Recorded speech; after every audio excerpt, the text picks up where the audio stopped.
Et si notre plus grande peur dans le silence du cosmos venait de se concrétiser? La sonde Voyager 1, après presque un demi-siècle seule dans l'espace lointain, n'a pas seulement rapporté des données, mais un avertissement qui dépasse toute attente scientifique. Le retour de sa voix, changée et altérée, suggère que l'univers pourrait être loin de l'espace tranquille et vide que nous pensions qu'il était. Peut-être que, derrière l'obscurité, il y a des yeux vigilants, enregistrant chaque pas que notre espèce fait vers l'inconnu. Cet événement n'est pas seulement une prouesse technique, c'est une secousse majeure pour nos esprits et nos idées. Pendant des décennies, nous avons cru que l'immensité de l'espace était une cachette tranquille, où seules de petites particules et des champs magnétiques régnaient. Maintenant, les étranges signaux que nous recevons défient cette idée confortable. La vieille peur que nous ne sommes pas seuls n'est plus seulement une discussion.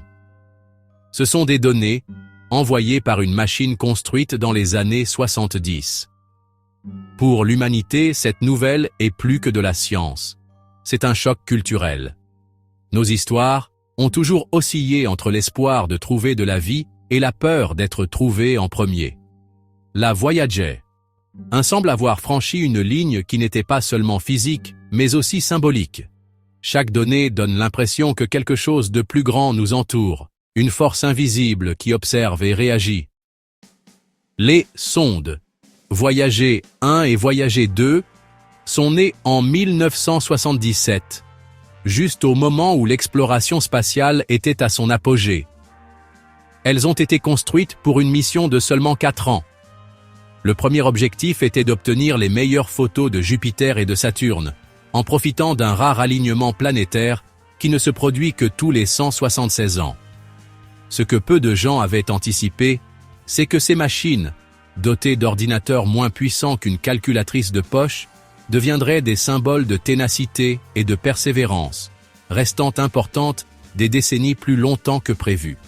Elles ont transformé les problèmes technologiques en grandes victoires, devenant les yeux constants de l'humanité dans l'immense étendue de l'espace. Au cours de leur voyage, les sondes Voyager nous ont montré des mondes cachés. Grâce à elles, des lunes que nous ne pouvions pas voir auparavant ont reçu leur propre nom. Io avec ses volcans actifs, Europe avec sa glace fissurée qui laissait entrevoir des océans sous la surface, Titan avec son atmosphère dense, et Triton avec des geysers d'azote. Chaque nouvelle découverte ajoutait du mystère et de la complexité à notre système solaire, montrant que la vie pourrait avoir sa place en plus d'endroits que nous le pensions. Ces enregistrements sont devenus la base d'idées qui, encore aujourd'hui, façonnent l'astrobiologie et la recherche de planètes où la vie peut exister. Mais l'héritage des sondes Voyager n'était pas seulement scientifique. Le disque d'or, envoyé avec elle, a transformé la mission en une capsule temporelle pour l'espace. Il contenait des salutations dans de nombreuses langues, des sons de la Terre et de la musique montrant la diversité des êtres humains. Ce n'était pas seulement de la science, c'était aussi de grandes idées. Cela montrait à quel point les gens ne veulent pas seulement explorer, mais aussi communiquer. Ce mouvement a placé l'humanité dans une position étrange.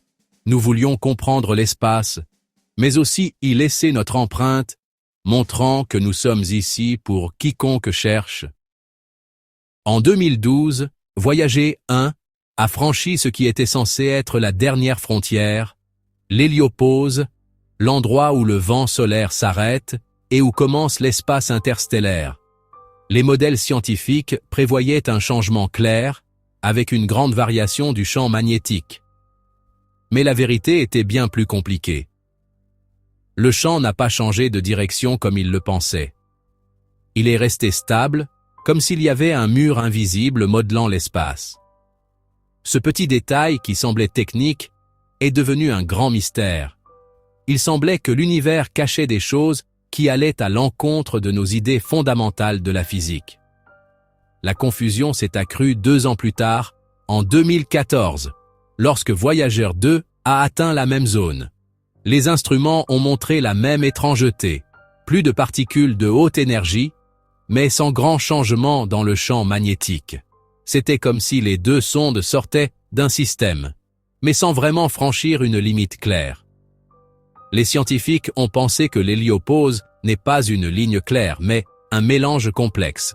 Une membrane en mouvement qui pourrait agir comme un filtre ou même une interface conçue. Cette idée a lancé de grandes conversations sur la façon dont l'espace interstellaire fonctionne réellement. L'idée que l'espace interstellaire était désordonné a été lentement remplacée par l'idée qu'il a des motifs structurés. Ces motifs suggèrent que la zone au-delà du Soleil pourrait ne pas être seulement des choses dispersées, mais un réseau organisé de champs et de flux.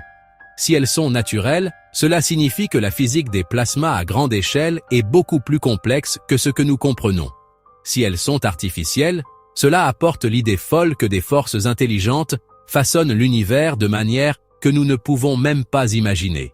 De toute façon, la limite solaire a cessé d'être seulement quelque chose de scientifique et est devenue une question sur notre propre existence. Au début de 2024, quelque chose d'inattendu a secoué le Deep Space Network de la NASA. Voyager. 1. A commencé à envoyer des données étranges, quelque chose de jamais vu en presque 50 ans. La télémétrie montrait des motifs répétés, des codes qui se réinitialisaient sans raison apparente et des signaux qui s'auto-alimentaient en boucle. Ils ont appelé cela la boucle de réflexion, car il semblait que la sonde écoutait sa propre voix déformée revenir de ce qui aurait dû être l'espace vide. Au début, ils ont pensé que c'était des erreurs logicielles dues à l'âge, mais la logique mathématique parfaite de cela suggérait quelque chose de plus que la simple usure. Quand ils ont analysé les données de plus près, ingénieurs et physiciens ont trouvé des choses vraiment déconcertantes. La boucle n'apparaissait pas de nulle part. Elle se produisait toujours lorsque les rayons cosmiques changeaient ou lorsqu'il y avait des perturbations dans le plasma interstellaire.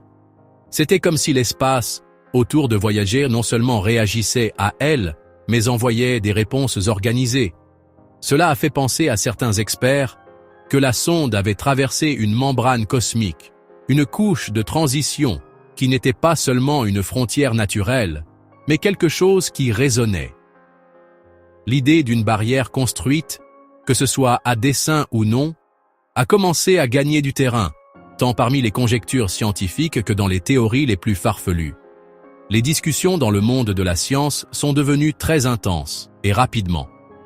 Certains disaient que c'était simplement une exagération de données bruyantes, mais d'autres ont souligné que Voyager 1 avait vu des choses étranges similaires depuis qu'elle avait dépassé l'héliopause en 2012. Ce qui semblait auparavant une erreur était maintenant considéré comme faisant partie d'un tableau plus vaste. S'il existait une membrane cosmique, elle pourrait être comme un miroir, renvoyant des signaux de manière altérée et donnant l'impression d'une conversation. Cette idée a soulevé une question vraiment troublante. Qui ou quoi se trouvait de l'autre côté de ce miroir? L'impact philosophique fut immédiat. L'idée que Voyager n'ait pas seulement franchi une ligne, mais qu'elle ait fait réagir l'espace, a défié l'ancienne idée d'un univers silencieux. L'univers a commencé à sembler actif, quelque chose qui répond, façonne et peut-être même observe. Si cette réflexion était une forme simple de communication, nous serions en présence de la première preuve que nous ne sommes pas seuls, mais que nous faisons partie d'un réseau d'interactions que nous ne pouvons pas encore voir.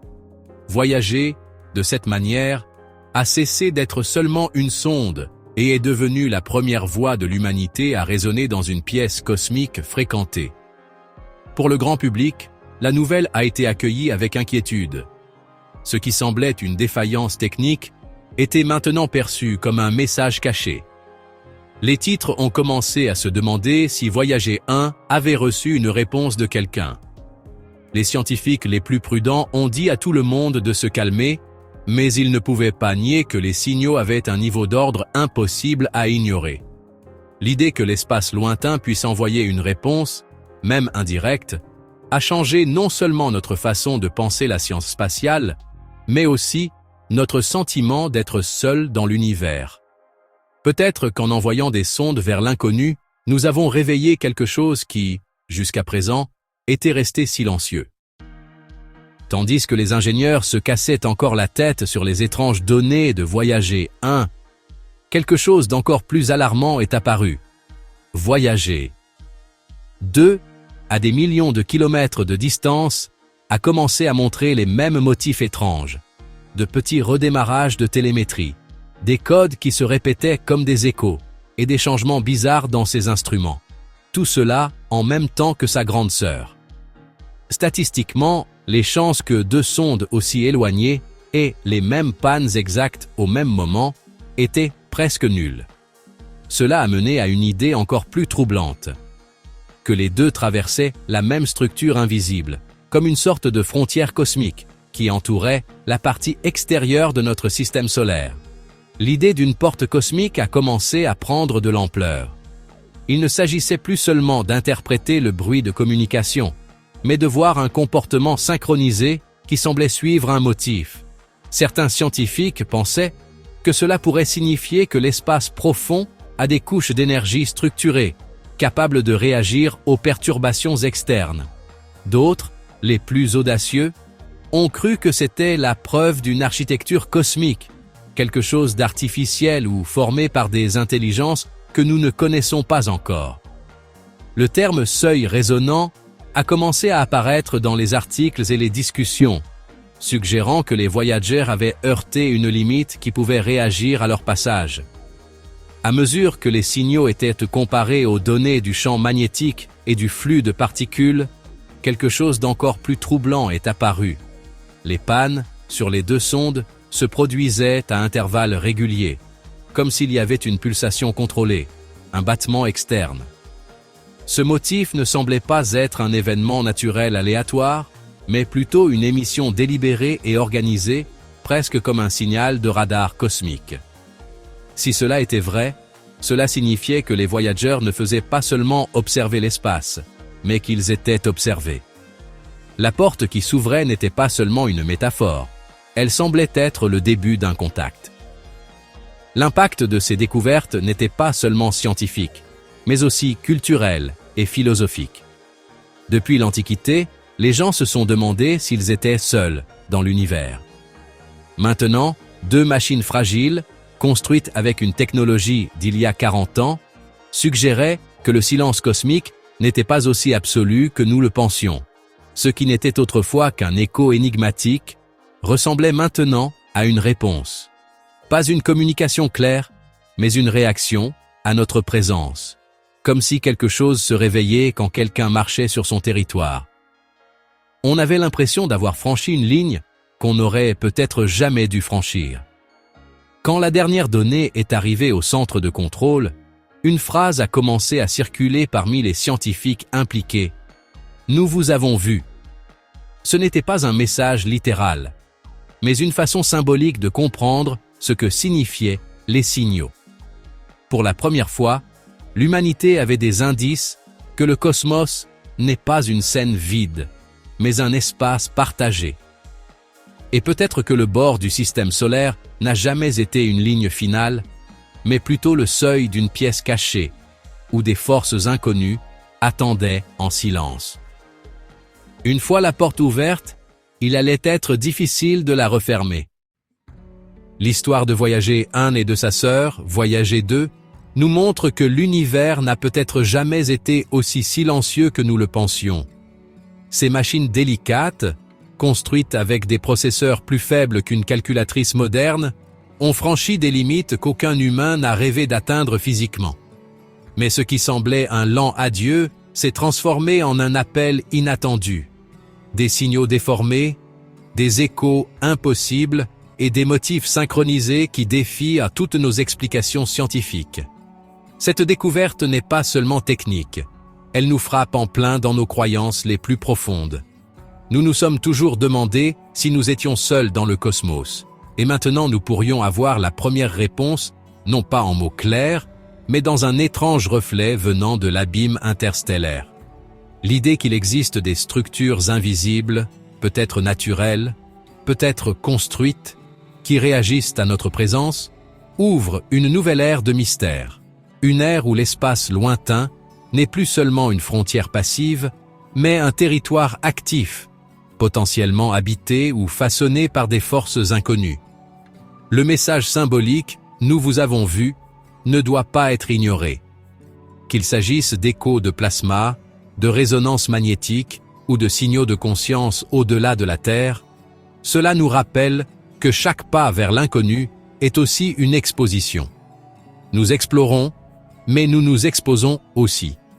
Et cette vulnérabilité nous fait réfléchir à la manière dont nous gérerons un éventuel contact, même s'il est indirect.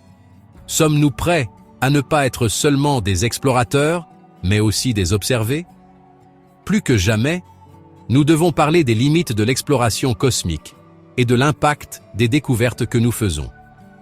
La science avance, mais la signification de ces révélations nécessite aussi la philosophie, l'éthique et une préparation collective. Voyager ne nous a pas seulement emmenés au-delà du Soleil. Elle a ramené l'écho de quelque chose qui nous fait remettre en question notre propre existence. Si ce contenu vous a fait réfléchir, n'oubliez pas de vous abonner à la chaîne, de partager cette vidéo et de laisser votre commentaire. Après tout, qu'en pensez-vous? S'agit-il d'une simple erreur technique ou d'un contact réel avec quelque chose qui dépasse notre compréhension? La conversation sur l'avenir de l'humanité dans le cosmos ne fait que commencer, et votre opinion est une partie essentielle de cette discussion.